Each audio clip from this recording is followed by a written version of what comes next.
Hoy, Valdés quiere que os hable sobre el asesino de la caja de juguetes o Toy Box Killer. Su nombre, David Parker Ray. Un hombre aparentemente normal, trabajador, educado y con una pareja estable, pero en realidad escondía una de las mentes más sádicas y perturbadas de la criminología moderna. Hoy te contaré su historia, cómo actuaba, quién le ayudó y por qué su caso sigue provocando escalofríos más de 20 años después. David Parker Ray nació el 6 de noviembre de 1939 en Belén, Nuevo México. Su infancia fue dura, creció sin su madre y fue criado por un abuelo autoritario y violento que lo castigaba con severidad. Aquellas experiencias tempranas de abuso marcaron su forma de entender el dolor, el castigo y el control. Desde muy joven empezó a consumir pornografía extrema y a interesarse por el sadomasoquismo. Aquello que para algunos era una fantasía controlada, para él se convirtió en una obsesión peligrosa. Tuvo varios matrimonios, todos fallidos. Sus parejas lo describían como un hombre controlador y con exigencias sexuales extremas. Con una de ellas tuvo una hija, Glenda Jean. En apariencia, Ray llevaba una vida respetable, era mecánico, daba clases de mantenimiento aeronáutico y vivía en una pequeña ciudad. Nadie sospechaba que bajo esa fachada escondía una mente metódica, fría y obsesionada con la tortura. Ray transformó su remolque metálico en lo que él llamaba su caja de juguetes. Pero aquel nombre irónico escondía algo mucho más siniestro, una auténtica cámara de tortura. El interior estaba completamente insonorizado para que nadie pudiera oír los gritos. En su interior había ganchos, sierras, pinzas, látigos, correas, cadenas y poleas. Entre sus objetos personales, la policía encontró libros de anatomía, manuales de cirugía y hasta un manual del torturador, escrito por él mismo a modo de tutorial. En este documento, Ray describía cómo debía actuar ante cada víctima y qué excusas solían ellas poner. Pero lo más escalofriante era la grabación. Antes de empezar, reproducía una cinta de audio que él mismo había grabado, una especie de mensaje de bienvenida para sus víctimas. En ella se escuchaba su voz calmada diciendo: "Has sido elegida. Tus muñecas y tobillos están encadenados, estarás colgada del techo y te azotaré con lo que me plazca". Era una introducción al infierno. Para él la tortura no era solo física, era un acto de control psicológico total. La Toy Box era su escenario, su laboratorio del dolor. En 1999, Cynthia Vigil, una joven de 22 años, fue secuestrada por Ray y su pareja, Cindy Ng. David la abordó con la excusa de contratar sus servicios sexuales, pero en cuanto subió al vehículo, sacó una placa de policía falsa y la esposó. Fue aturdida con una descarga eléctrica y llevada a la Toy Box. Al despertar, Cynthia escuchó la famosa grabación explicando lo que iban a hacerle.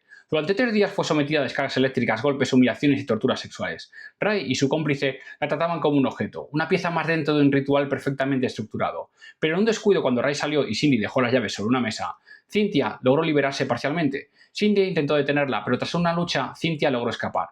Desnuda y con un collar de perro al cuello, corrió por la carretera pidiendo ayuda, hasta que un matrimonio del barrio, los Bridge, la socorrió y llamó a la policía.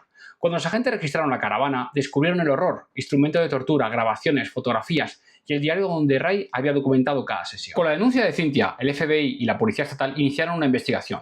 Encontraron pruebas de al menos 3 mujeres supervivientes y decenas de desapariciones sin resolver en la zona. Además de Cindy Ng, Ray contaba con la ayuda de su hija, Glenda Jean, y de un cómplice llamado Dennis Yancey. Ellos lo ayudaban a seleccionar y retener a las víctimas, en algunos casos a deshacerse de los cuerpos. A pesar de la magnitud del caso, los juicios fueron complicados. El primero terminó sin veredicto, el segundo se suspendió por la muerte del juez, y en el tercero, en el 2001, Ray aceptó un acuerdo de culpabilidad. Fue condenado a 223 años de prisión. Su pareja, Cindy Ng, recibió 36 años de cárcel. Glenda Jean y Yancey también fueron condenados por colaboración y conspiración. David Parker Ray intentó retractarse del acuerdo alegando que estaba bajo medicación, pero no funcionó. Murió de un infarto en 2002, apenas 3 años después de ser condenado. Nunca confesó nada y nunca encontraron el resto del cuerpo. El FBI sospechaba que había asesinado a más de 60 mujeres, pero Ray se llevó los secretos de la Toy Box a la tumba. Ahora vamos con el análisis criminológico. Desde la criminología, el caso de David Parker Ray es uno de los más completos para entender el perfil del asesino sexual organizado y psicópata integrado.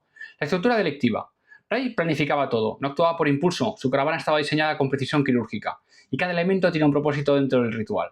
Rasgos psicopáticos. Mostraba encanto superficial y gran capacidad de manipulación. Logró implicar a su pareja y a su propia hija. No tenía empatía ni remordimiento. Se veía invulnerable. Veía a las víctimas como instrumentos de placer y poder. Vamos a hablar un poco del perfil psicológico. Sufría un trastorno de la personalidad antisocial, con rasgos de sadismo sexual y narcisismo extremo. La Toy Box era la extensión de su ego, el reflejo físico de su fantasía de dominio. La victimología no elegía a las víctimas por su belleza ni su edad, sino por ser mujeres vulnerables, solas, trabajadoras sexuales y sin familia. Eso reducía las denuncias y aumentaba su sensación de impunidad.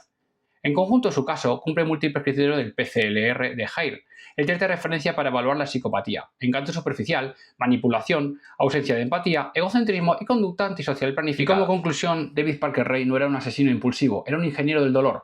Su objetivo no era matar, sino controlar. Convertía el sufrimiento ajeno en una forma de poder. Su Toy Box fue más que un lugar, fue una extensión de su mente enferma, una máquina perfectamente diseñada para despojar a la víctima de su humanidad. Aunque muriera sin confesar, su legado criminal sigue siendo objeto de estudio, no solo por su crueldad, sino por la forma en que combinó inteligencia, psicopatía y sadismo con absoluta frialdad. Un recordatorio de que a veces el verdadero terror se esconde detrás de una sonrisa de una vida aparentemente normal. Y si te gusta este True Crime, sígueme para más contenido.